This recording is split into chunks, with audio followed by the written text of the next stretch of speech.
Hi hello नमस्कार मंडळी, श्री स्वामी समर्थ. पुन्हा एकदा स्वागत आहे तुमचं आपल्या मॉम्स लाईफ बाय सुप्रिया नाईकच्या नवीन ब्लॉगमध्ये. आजची सुरुवात झाली हे थंडगार शहाळ्याचं पाणी पिऊन. अंगारकी चतुर्थी असल्या कारणाने आजचा दुपारचा जेवणाचा स्पेशल बेत होता, कारण आज बाप्पाचे आवडीचे मोदक बनवले जाणार होते.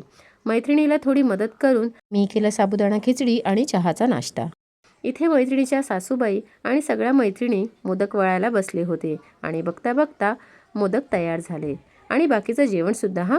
आज कुठे फिरायला नाही गेलो, कारण आजचा आमचा देवगडमध्ये शेवटचा दिवस होता. दुपारी छान जेवण केलं आणि आराम करून घेतला. संध्याकाळी चहा प्यायलो आणि सगळ्यांचा निरोप घेऊन आम्ही निघालो आमच्या परतीच्या प्रवासाला. खूप छान स्पेंड केले हे दिवस. मैत्रिणीच्या फॅमिली मेंबर्सना पहिल्यांदाच भेटलो असं वाटलंच नाही आणि आमचा परतीचा प्रवास सुरू झाला. तर तुम्ही माझे शिमग्याचे आणि होळीचे व्लॉग्स बघितले असतील तर नक्की सांगा मी कुठे आले आहे. तोपर्यंत काळजी घ्या आणि श्री स्वामी समर्थ.